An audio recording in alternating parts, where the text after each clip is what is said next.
Hey guys, it's Miss Derringer coming to you from your classroom. I thought I'd read you a book, and maybe I can do this once or twice a week, read you a book, and then you can take an AR test on whatever book that I've read to you. So today, we're going to read A Chair for My Mother by Vera Williams. And this is a 4.0, but everyone can take a test on it. I'm reading it to you.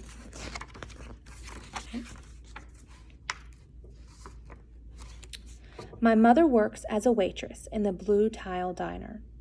After school sometimes, I go to meet her there. Then her boss, Josephine, gives me a job too. I wash the salts and peppers and fill the ketchups. One time, I peeled all the onions for the onion soup. When I finish, Josephine says, "Good work, honey," and pays me. And every time, I put half of the money into the jar. Here's the illustration. Remember, it's important to look at the illustration. You can make a connection, can help you better understand the text. Always look at those extra text features.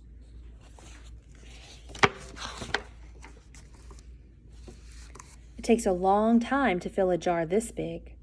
Every day when Mother comes home from work, I take down the jar.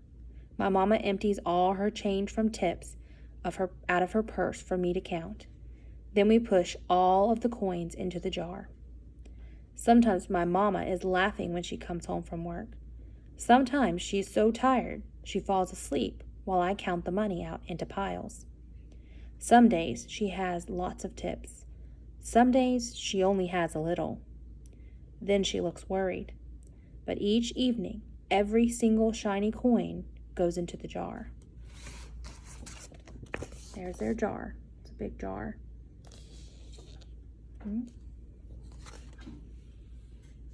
It's Mama's purse on the table. She gets her coins out, her tips. We sit in the kitchen to count the tips. Usually Grandma sits with us too. While we count, she likes to hum. Often she has money in her old leather wallet for us. Whenever she gets a good bargain on tomatoes or bananas or something she buys, she puts by the savings and they go into the jar. Okay. This illustration shows you Mama. We can tell who Mama is because remember sometimes she's tired after work. This must be Mama. And they said that sometimes Grandma also sits with them and she gives them change from her old leather purse. This must be Grandmother. There's the old leather purse. Okay.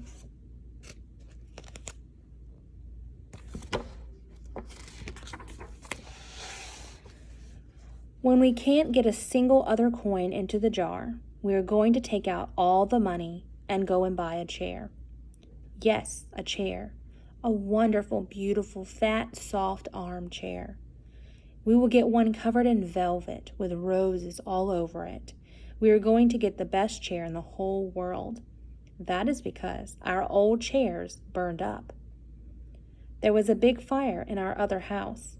All our chairs burned. So did our sofa, and so did everything else. That wasn't such a long time ago. Okay. This illustration helps us see what the text told us about. She was describing what the chair would look like. This is the velvet chair with roses all over it with soft arms.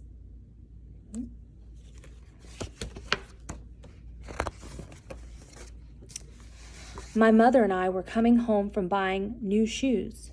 I had new sandals. She had new pumps. We were walking to our house from the bus.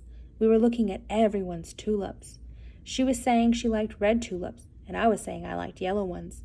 Then we came back to our block.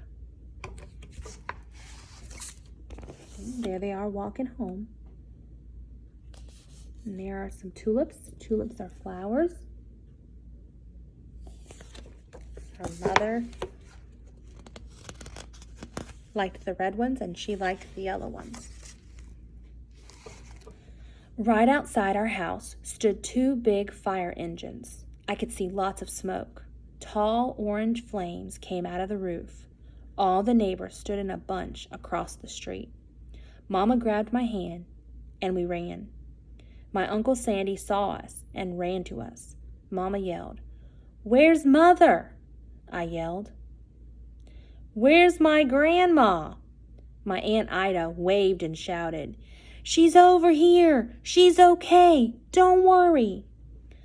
Grandma was right. Our cat was safe too, though it took a while to find her.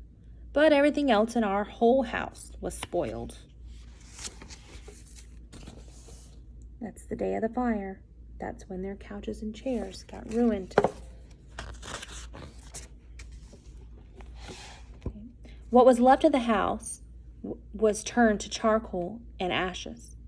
We went to stay with my mother's sister, Aunt Ida, and Uncle Sandy. Then we were able to move into the apartment downstairs. We painted the walls yellow. The floors were all shiny, but the rooms were very empty. This is what their home looked like after the fire. Why do you think the rooms were empty? They didn't have any furniture. It all burned up. The first day we moved in, the neighbors brought pizza and cake and ice cream, and they brought a lot of other things too. The family across the street brought a table and 3 kitchen chairs. The very old man next door gave us a bed from when his children were little. My other grandpa brought us his beautiful rug. My mother's other sister, Sally, had made us red and white curtains. Mama's boss, Josephine, brought pots and pans, silverware, and dishes. My cousin brought me her own stuffed bear. Everyone clapped when my grandma made a speech. "You are all the kindest people," she said, "and we thank you very, very much. It's lucky we're young and can start all over." In this illustration, you can see all the things that people are bringing them.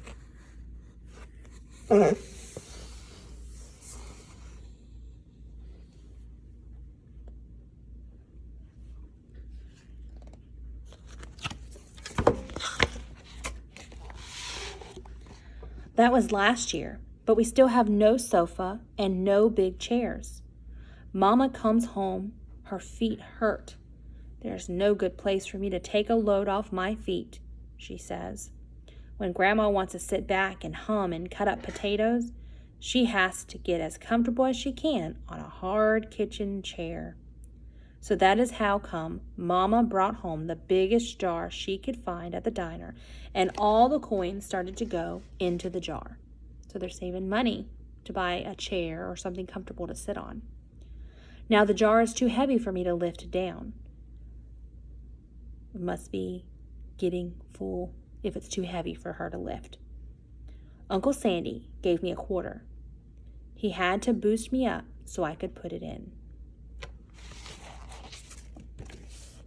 Oh, it's pretty full. I don't know if the quarter's going to fit. Let's find out. After supper, Mama and Grandma and I stood in front of the jar. "Well, I never would have believed it, but I guess it's full," Mama said. My mother brought home little paper wrappers for the nickels and the dimes and the quarters. I counted them all out and wrapped them all up. On my mother's day off, we took all the coins to the bank. The bank exchanged them for $10 bills. Then we took the bus downtown to shop for our chair. So here's an illustration showing them at the bank. And a stack of their money down here.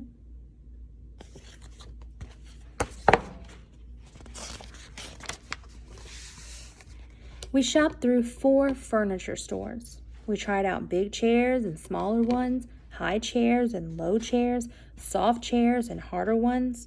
Grandma said she felt like Goldilocks in the 3 Bears, trying out all the chairs. There they are, trying out the chairs. Looks like you can see her in this one. There's someone over here.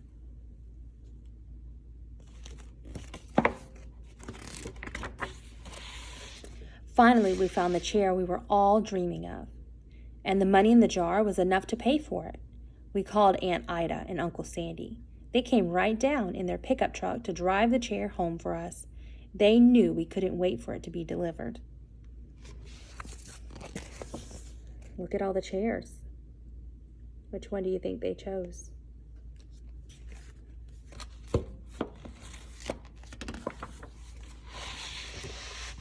I tried out our chair in the back of the truck. Mama wouldn't let me sit there while we drove, but they let me sit in it while they carried it up to the door.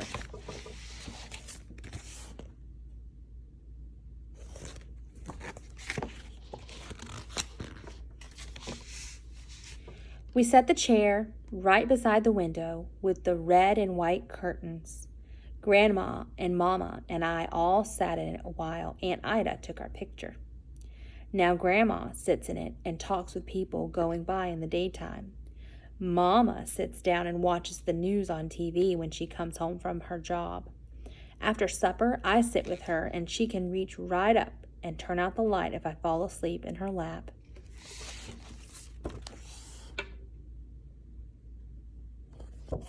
There she is turning out the light.